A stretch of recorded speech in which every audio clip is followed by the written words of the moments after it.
Rekan-rekan media sekalian, baru saja kita melaksanakan rapat koordinasi yang dihadiri oleh Menkom Info, Kepala BSSN, kemudian dihadiri oleh Kabaras-Krim Polri, dan dihadiri juga oleh Deputi Komunikasi dan Informasi BIN, Kabais, Kapuspen, masuk Asintel Panglima TNI hadir dengan pokok bahasan adalah menjaga komunikasi dan informasi pasca pemilu 2024. Sebagaimana yang sudah saya sampaikan seminggu yang lalu bahwa saat ini kondisinya adalah situasinya adalah kondusif dan aman.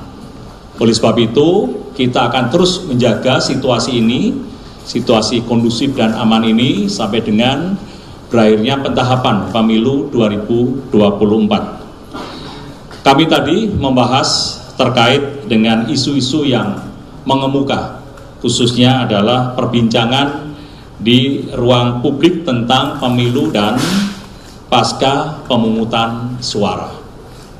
Saya menerima laporan dari berbagai pihak dalam rapat koordinasi ini adalah langkah-langkah antisipasi dan langkah-langkah yang telah diambil. Dan langkah-langkah itu sudah dilakukan untuk apa? Agar informasi yang beredar di media massa maupun di media sosial tidak mengganggu kondisi dan kondusivitas yang ada saat ini. Dan pada kesempatan ini saya juga menghimbau kepada rekan-rekan media juga dapat ikut menyampaikan narasi-narasi yang baik dan menyejukkan tentunya. Di samping itu juga mengajak rekan-rekan media untuk bersama-sama menangkal informasi palsu atau hoax demi menjaga kondusivitas yang saat ini terus kita jaga. Rekan-rekan media sekalian, selanjutnya saya akan memberikan kesempatan kepada Bapak Menkominfo untuk menyampaikan terkait dengan informasi maupun gangguan-gangguan disinformasi atau konten-konten negatif atau hoax. Kami persilakan Pak Menteri. Terima kasih Pak Menko Polhukam. Rekan-rekan media sekalian, bahwa rapat hari ini menunjuk sudah membahas antisipasi dan langkah-langkah di ranah komunikasi khususnya di ruang digital kita, dan memang menurut data-data suasana lebih baik dibanding pemilu 2019, sangat lebih baik. Dan hoax yang sudah kita take down hampir 1923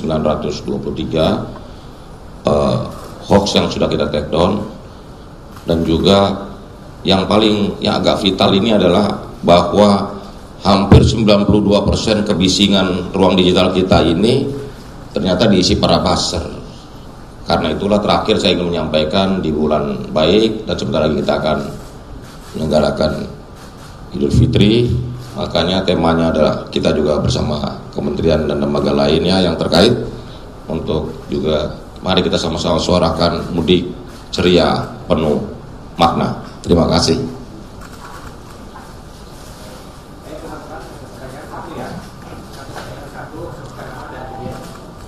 Pak, saya awalnya dari Antara mau nanya terkait datanya Pak Budi tadi ada 1923 hoax.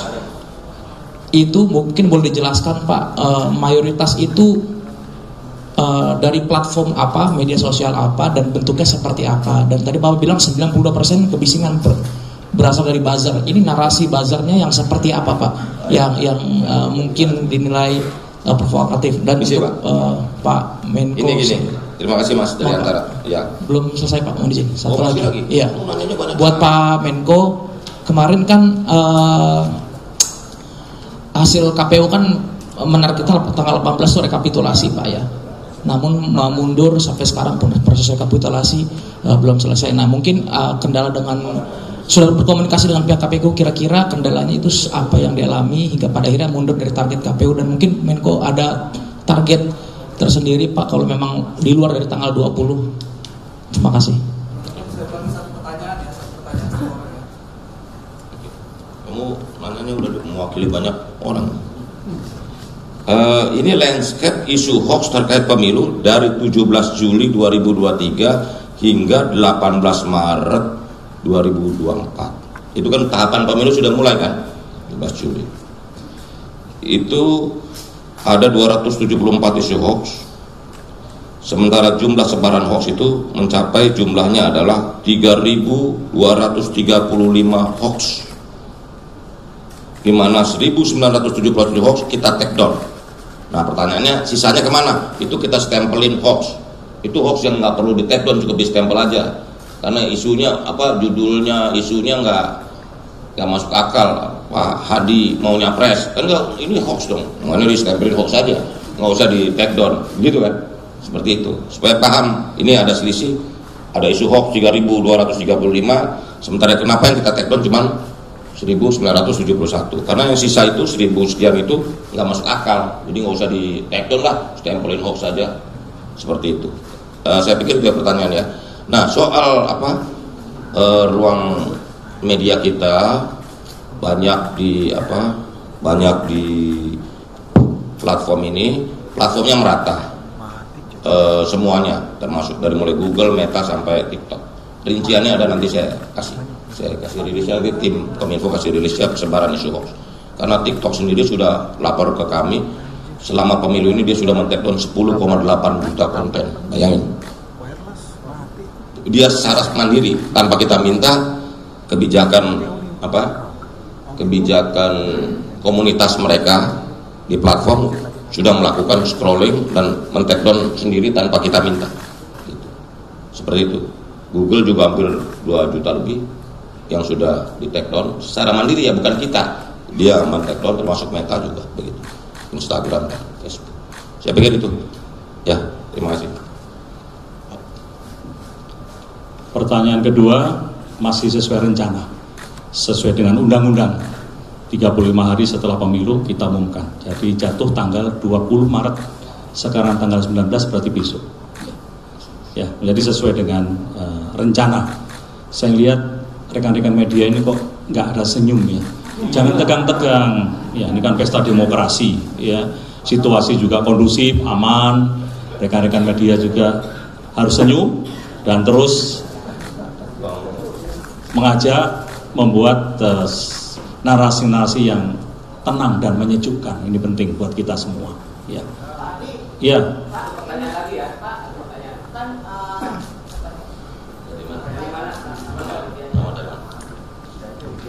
Bisa Pak, RRI KOID. Pak, ini mengenai pemilu kan, kalau dari pantauan Pak Hadi dan jajaran dari pekan lalu sudah mengatakan pasca pemungutan suara dalam kondisi kondusif Indonesia.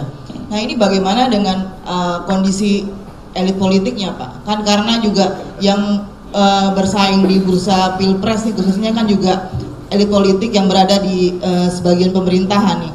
Bagaimana komunikasinya untuk mereka melakukan konsolidasi dengan melancarkan kedamaian yang pengen kita inginkan di negara ini Pak? Itu bagaimana, apakah sudah ada komunikasinya Pak, dan apa juga didukung sama Menkominfo untuk para elit politiknya, karena kan juga teman-teman Bapak tuh.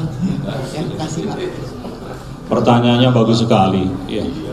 Secara umum sudah saya sampaikan minggu kemarin adalah relatif kondusif dan aman ya, dan kita melihat bahwa bangsa kita adalah bangsa yang penuh dengan keramah tamahan, penuh dengan toleransi. Saya yakin setelah pemilu semuanya selesai. Semuanya akan selesai, akan kembali lagi. Biasa pesta demokrasi, hangat-hangat itu ada. Hangat, kalau nggak hangat bukan demokrasi. Ya. Kalau nggak hangat itu pesta pernikahan. Ya. Ini pesta demokrasi, jadi itu biasa. Bentar lagi juga akan kondusif. Ya. Ya pasti sudah saling, beliau sudah saling komunikasi. Insya Allah aman. Ya. Satu lagi Pak, izin Pak, Gita Irawan Pak dari tribunnews.com Pak, ini terkait Sirekap Pak. Ini kan kemarin di sidang KIP Komisi Informasi Pusat itu kan terbuka bahwa ada kerjasama antara KPU dengan perusahaan teknologi swasta di luar negeri. Nah itu kan juga ada di satu sisi juga ada isu-isu gitu Pak yang menuding atau mencurigai gitu Pak terkait dengan independensi dari data atau keamanan dari data kita sendiri di dalam Sirekap atau dari data KPU sendiri gitu Pak. Nah kalau dari pemerintah itu sendiri Pak, sejauh ini tuh juga ikut melakukan pengamanan atau tidak sih Pak terkait dengan data-data yang di KPU atau server KPU itu sendiri gitu Pak. Terima kasih Pak. Ya, untuk Sirekap sendiri saat ini juga masih berjalan ya. Hanya grafik batang yang memang ada gangguan dan terus dilakukan perbaikan. Dan untuk pencatatan suara juga kita masih melihat bahwa Sirekap masih berjalan. Ya. Kemudian untuk pengamanan kita terus melakukan pengamanan. Ya, ada kepala BSSN juga terus melakukan pengamanan, pemantauan juga dari BIN juga kita pantau. Semuanya sesuai dengan ini. Dengan rencana dan semuanya masih berjalan dengan baik. Ya tujuannya adalah aman. Tadi sudah dibahas di dalam juga, masukan dari BIN, masukan dari BSSN, kemudian dari Bareskrim, dari Kominfo, semua menyampaikan aman. Ya. Terakhir Pak, boleh nggak Pak? Terakhir Pak, satu pertanyaan Pak. Satu pertanyaan Pak, saya Dian dari Harian Kompas Pak. Nah kalau gitu dong nanya sambil senyum tekan. Nah itu. Iya Pak, satu pertanyaan aja Pak. Ini kan masih ada 4 provinsi yang sedang direkap gitu, dan dari KPU sendiri kan menargetkan nanti selesai sebelum sahur kemudian diumumkan dan ditetapkan gitu Pak. Nah ini kan kalau waktunya itu sahur kan nggak semua masyarakat Indonesia itu sahur ya Pak ya. Kalau dari pemerintah ada masukan nggak sih Pak ke KPU lebih tepatnya diumumkan langsung atau menunggu besok gitu supaya semua masyarakat Indonesia bisa menyaksikan gitu. Terima kasih Pak. KPU terus berupaya untuk tepat waktu tanggal 20 ya, tentunya upaya-upaya untuk menghadapi kendala-kendala itu KPU sudah memiliki cara ya. Kita doakan saja semuanya lancar, tanggal 20 tepat waktu diumumkan hasil pemungutan suara pemilu 2024. Demikian, terima kasih. Terima kasih ya.